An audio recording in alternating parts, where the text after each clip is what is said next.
Well, hello. This is great to be here with these amazing co-panelists.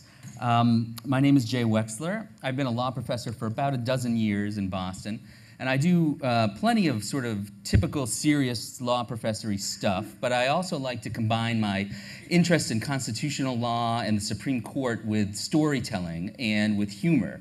And I think if I'm known for anything in the legal community, it would be for this study that I once did a while ago, analyzing how funny the various justices are at oral argument at the Supreme Court.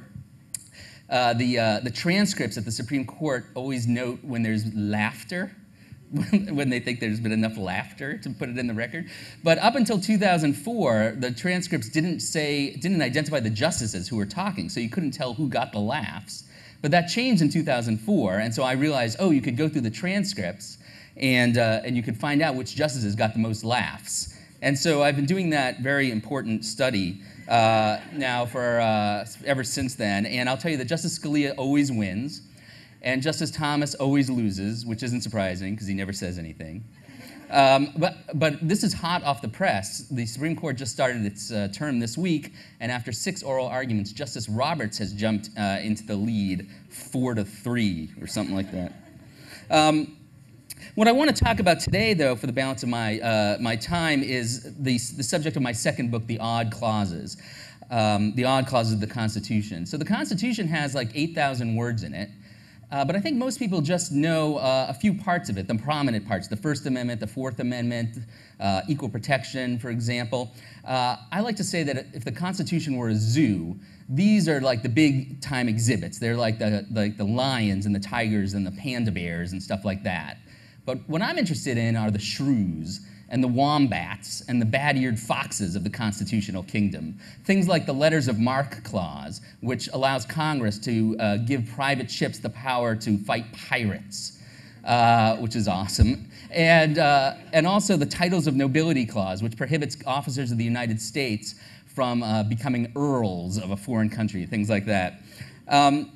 And I think it's really important and interesting to learn about these odd clauses, because it's only with looking at the odd clauses, the whole Constitution as a whole, do you understand what the framers were really up to, what they really worried about, what they really cared about. You can't get that just from reading a couple of the prominent clauses. And so when I talk about the odd clauses, like in a bookstore, I usually hand out an odd clauses quiz, which has a bunch of questions about odd clauses, 20 of them, but I can't obviously do that now within like 3 minutes and 47 seconds left or whatever. But I do have a couple of quiz questions here. Where's my thing? Here we go. Okay, so here's a clause, the public debt clause of the 14th Amendment. And so the question is, the public debt of the United States shall what? Shall be paid in a timely manner, shall be apportioned equally, shall not be questioned, shall not be this crazy thing that I put in D. It's not D. The answer is C, shall not be questioned. And you might remember this, perhaps. It was front page news for a couple of days back in August of 2011. We were about to default on our debt.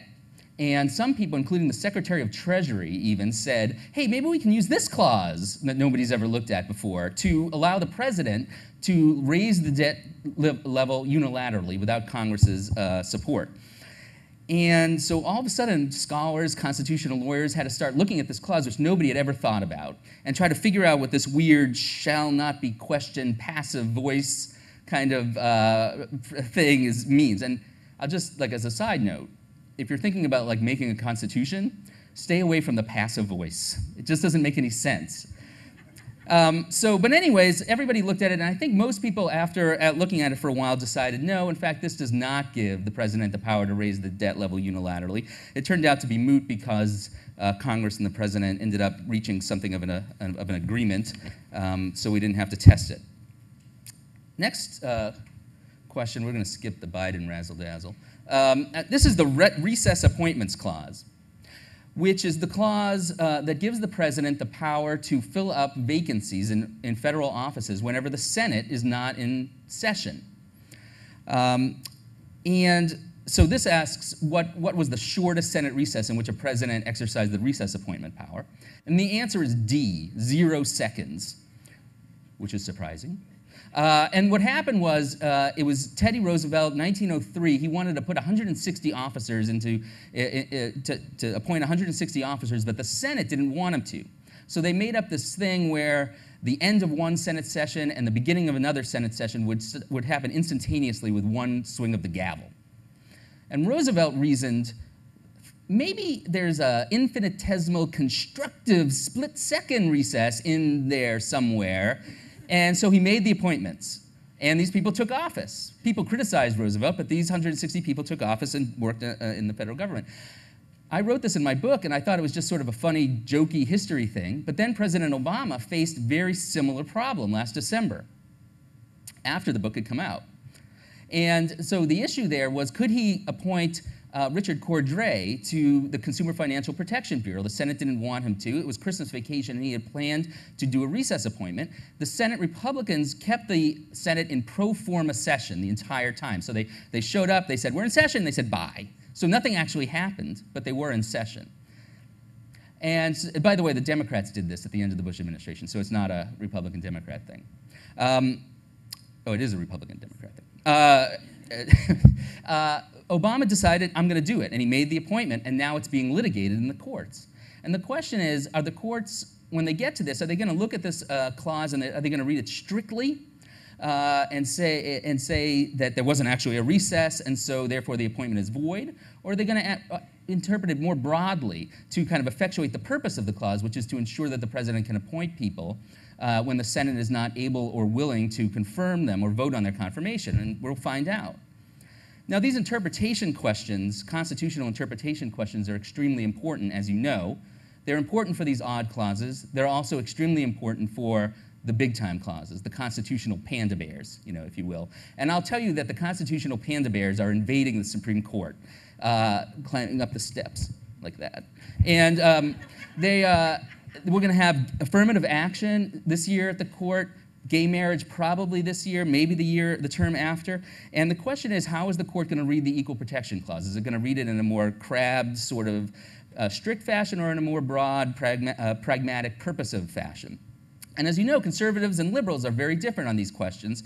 Conservative judges tend to be more strict constructionists, and liberal judges tend to be more broader and pragmatic. And as you also know, the Supreme Court is deeply split. It's 5-4 conservative, notwithstanding Roberts' health care opinion last term. The justices are getting old. Justice Ginsburg, my former boss, just turned 200. Justice Scalia and Justice Kennedy are both 76. The average lifespan for a male in the United States is 76. I read that on Wikipedia today. So this election is huge for the Supreme Court. It could result in a 6-3 conservative court or a 6-3 liberal court for a very long time. And so while nobody really needs another reason to go out and vote in November, if you're looking for one, this would be it. Thank you very much.